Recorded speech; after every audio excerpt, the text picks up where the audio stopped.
ಅಧ್ಯಕ್ಷೆ, ಒಂದೇ ಒಂದು ಕಂದಾಯ ಸಚಿವರನ್ನ ಇಷ್ಟೊತ್ತು ಪಾಪ ಅವರು ಎಲ್ಲ ರೀತಿ ಹೇಳಿದ್ರು. ಸಾರ್ವಜನಿಕರ ಹಿತದೃಷ್ಟಿಯಿಂದ ಪಟ್ಟಣ ಪಂಚಾಯತಿಗಳಲ್ಲಿ ಎಲ್ಲ 2 ಕಿಲೋಮೀಟರ್ ವ್ಯಾಪ್ತಿ ಒಳಗಡೆ ಯಾವುದೋ ಒಂದು ಜಮೀನು ಮಂಜೂರು ಮಾಡಕ್ ಕೊಟ್ಟಿಲ್ಲ, ಗೋಮಾಳಗಳನ್ನ ಯಾರಿಗೂ ಕೊಟ್ಟಿಲ್ಲ ಅಂತ.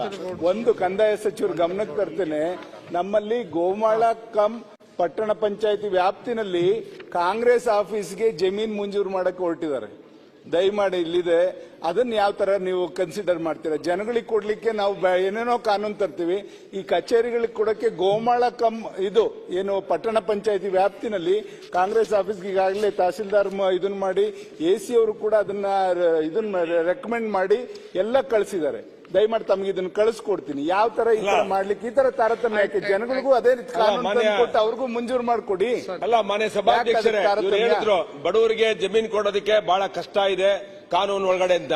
ನಮ್ಮಲ್ಲಿ ಇವರೊಂದು ಸುರೇಶ್ ಬಾಬು ಅವರು ಇವಾಗ JDS ನ ನಾಯಕರು ಹೇಳಿದ್ರು. ಇವತ್ತು ನಮ್ಮಲ್ಲಿ ಹೇಳ್ತೀನಿ, ತುಮಕೂರಿನಲ್ಲಿ ಕಾರ್ಪೊರೇಷನ್ ಜಾಗ 2 ಎಕರೆ ಪೋಡೆ ಆಗಿಲ್ಲ, ಏಕಾತ ಮಾಡಿ ರಿಜಿಸ್ಟರ್ ಮಾಡಿಸ್ಬಿಟ್ರು ಕಾಂಗ್ರೆಸ್ ಆಫೀಸ್ 2 ಎಕರೆನ. ಎಲ್ಲಿ ಹೋಗ್ತಿದೆ ಇದು ಅಂತ? ಬೇರೆ ಬಡವರು ಕೊಡೋದಕ್ಕೆ 108 ಕಾನೂನುಗಳು, ಶ್ರೀಮಂತರಿಗೆ ಕಾಂಗ್ರೆಸ್ ಪಾರ್ಟಿಗೆ ಅಂತ ಹೇಳಿದ್ರೆ ಕಾನೂನೇ ಇಲ್ವಾ? ಲಾಠಿ ಬೀಸಿ ಎದುರಿಸಿ ಅದು ಪೋಡ್ ಆಗದಲ್ಲೇ ಇರೋ ಜಮೀನನ್ನ ತಗೊಂಡು ನಾನು 0 ಅವರ್ ಕೇಳಿದ್ದೇನೆ. ಅದನ್ನ ಮಾನ್ಯ ಸಭಾಧ್ಯಕ್ಷ ಅದಕ್ಕೆ ಅವಕಾಶ ಕೊಡಬೇಕು. ಇದನ್ನ ವಿಸ್ತಾರವಾಗಿ ಹೇಳ್ಬೇಕಿದ್ರೆ ಇದ್ರ ಮಧ್ಯ ನಾನು ಹೇಳಲ್ಲ, ಪ್ರಶ್ನೆ ಬಳಿ ಮಧ್ಯದಲ್ಲಿ ನಾನು ಹೇಳಲ್ಲ. ಅದಕ್ಕೆ ಕೃಷ್ಣ ಬೈರೇಗೌಡರು ಉತ್ತರ ಕೊಡಬೇಕು. ಪೋಡ್ ಆಗ್ದಲೆ ಪಾಣಿ ಪೋಡ್ ಆಗ್ದಲೆ ಮತ್ತೆ ಕಂದಾಯ ಸಚಿವರಿಗೆ ಉತ್ತರ ಕೊಡಬೇಕು. ಏನ್ ನಡೀತಿದೆ ಸಬ್ ರಿಜಿಸ್ಟರ್ ಆಫೀಸ್ ಅಲ್ಲಿ ಅಂತ. ಏನು ನಿಮ್ಗೆ ಇಷ್ಟ ಬಂದಂಗೆ ರಿಜಿಸ್ಟರ್ ಮಾಡುವಂತ ಕಾನೂನ ಸೃಷ್ಟಿ ಮಾಡ್ಕೊಂಡ್ಬಿಟ್ಟಿಲ್ಲ ನಿಮ್ಗೆ ಕಾಂಗ್ರೆಸ್ ಪಾರ್ಟಿ ಆಫೀಸ್ಗೆ. 100 ಅಲ್ಲ 1000 ಆಫೀಸ್ ಕಟ್ಸ್ಕೊಂಡು ನಮ್ದೇನಿಲ್ಲ. ಆದ್ರೆ ಬಡವ್ರಿಗೊಂದು ಕಾನೂನು ನಿಮ್ಗೊಂದು ಕಾನೂನು ಮಾಡಿದ್ರೆ ಹೇಗೆ ಅಂತ ಅನ್ನೋದನ್ನ ನೀವು ಉತ್ತರ ಕೊಡಬೇಕು ಕಂದಾಯ ಸಚಿವರು. ಸರಿ, ಆಮೇಲೆ ಕೊಡುವಂತ್ರಿ. ರಘುಮೂರ್ತಿ ಅವರು ಹೇಳ್ರಿ.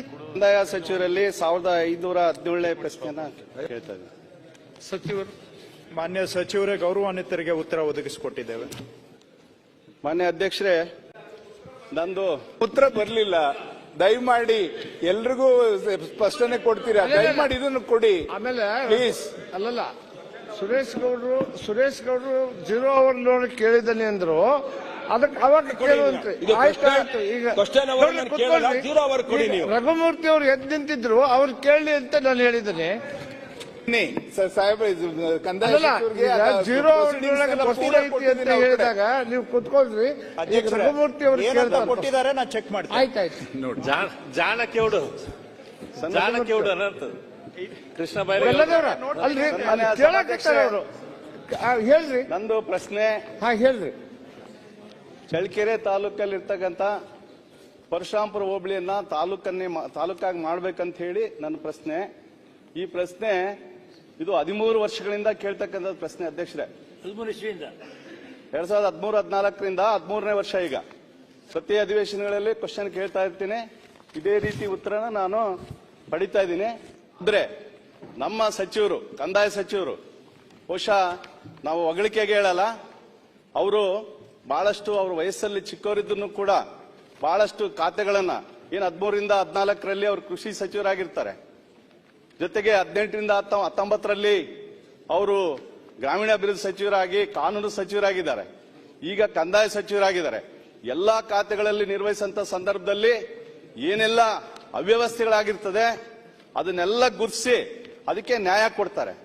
ಆದ್ರೆ ಇದು ನಾನು ಯಾಕೆ ಇದನ್ನ ಹೇಳ್ತಾ ಇದ್ದೀನಿ ಅಂದ್ರೆ ಅಧ್ಯಕ್ಷ, 2023 ಇದೇ ಪ್ರಶ್ನೆ ಕೇಳಿದ್ದೆ, ಅದೇ ರೀತಿಯಾಗಿ ಉತ್ತರ ಕೊಟ್ಟಿದ್ದಾರೆ. ಇವಾಗ ಏನಪ್ಪಾ ಅಂದ್ರೆ ಅದು ಆ ತಾಲೂಕು ಪರಶುರಾಂಪುರ ತಾಲೂಕು 43 ತಾಲೂಕು ಮಾಡಂತ ಸಂದರ್ಭದಲ್ಲಿ ಆ ಪಟ್ಟಿನಲ್ಲಿ ಇದೆ, ಮಾಡ್ಕೊಡ್ತೀವಿ ಅಂತ ಹೇಳಿ ದಿವಂಗತ ಶ್ರೀನಿವಾಸ್ ಪ್ರಸಾದ್ ಸಾರ್ ಅವರಿದ್ದಾಗ ಸಂದರ್ಭದಲ್ಲಿ ನನಗೆ ಉತ್ತರ ಕೊಟ್ಟಿದ್ದಾರೆ. ಅದು ಚುಕ್ಕೆ ಗುರುತಿನ ಪ್ರಶ್ನೆ 1724 28/3/2016ರಲ್ಲಿ. ಅಂದಿನಿಂದ ನಾನು ಈ ಪ್ರಶ್ನೆ ಕೇಳ್ಕೊಂಡು ಬಂದಿದ್ದೀನಿ.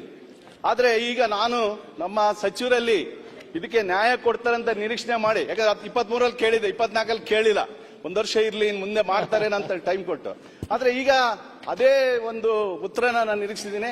ದಯಮಾಡಿ ನಾನು ನಮ್ಮ ಸಚಿವರಲ್ಲಿ ಹೇಳೋದಿಷ್ಟೇನೆ, ಖಂಡಿತವಾಗ್ಲೂ 43 ತಾಲೂಕು ಆಗಿದಾವೆ. ಅವ್ರ ಉತ್ತರ ಕೆಲವೊಂದು ಸಂದರ್ಭದಲ್ಲಿ ಹೇಳಿದ್ರು, ಕಳಸಾರಿ ಹೇಳಿದ್ರು, ಆ ತಾಲೂಕುಗಳೇನಾಗಿದಾವೆ ಅದಕ್ಕೆ ಏನು ಯಾವ್ದು ಇನ್ಫ್ರಾಸ್ಟ್ರಕ್ಚರ್ ಮಾಡ್ಲಿಕ್ಕಿದಿಲ್ಲ, ತಾಲೂಕ್ ಆಫೀಸ್ ಕಟ್ಟಕ್ ಜಾಗ ಇಲ್ಲ, ಬೇರೆ ಬೇರೆ ಎಲ್ಲ ಹೇಳಿದ್ರು ಹೋದ್ ಸಾರಿನೂ ಕೂಡ. ಇವಾಗ್ಲೂ ಮೊದಲೇ ನಾನು ಪ್ರಶ್ನೆ ಹಾಕೋದಕ್ಕಿಂತ ಮೊದಲೇ ಕೆಲವು ಉತ್ತರ ಹೇಳಿದ್ರು, ಅದನ್ನೆಲ್ಲ ಹೇಳಿದೆ. ನಮ್ಮ ಸಚಿವರು ನಮ್ಮ ಸರ್ಕಾರ. ನಾನು ಯಾವುದೇ ಸಂದರ್ಭದಲ್ಲಿ ಸಭೆ ಸಮಾರಂಭದಲ್ಲಿ ಭಾಗವಹಿಸಿದ ಸಂದರ್ಭದಲ್ಲಿ ಮುಖ್ಯಮಂತ್ರಿಗೆ ಮೊದಲೇದಾಗಿ ನನ್ನ ಆದ್ಯತೆ ಇದೇ ಮಾಡ್ಕೊಡ್ಬೇಕು ಸರ್ ಅಂತ ಕೇಳ್ತೀನಿ. ಆಯ್ತಪ್ಪ ಮಾಡ್ಕೊಡ್ತೀವಿ ಅಂತ ಹೇಳ್ತಾ ಇದ್ದಾರೆ. ಮತ್ತೆ 2013ರಿಂದ 18ರಲ್ಲಿ ಆ ಘೋಷಣೆ ಮಾಡಂತ ಸಂದರ್ಭದಲ್ಲಿ ಕೂಡ ಅಷ್ಟೇ, ಅವಾಗ ಕೇಳಿದಾಗ ಬೇರೆ ಬೇರೆ ಕಾರಣಗಳಿಗೋಸ್ಕರ ಇಲ್ಲ ಮುಂದೆ ಮಾಡ್ಕೊಡ್ತೀನಿ ಅಂತ ಹೇಳಿದ್ರು.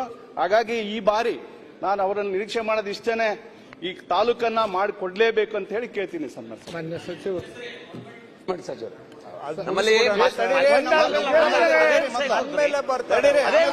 ಮಾತಾಡ್ತೀನಿ ಒಂದ್ ನಿಮಿಷ ರೀ. ಅದೇ ಅವ್ರಿಗೆ ಉತ್ತರ ಹೇಳಿ, ಅವ್ರ ಉತ್ತರ ಹೇಳಿ, ಅವ್ರಿಗೆ ಉತ್ತರ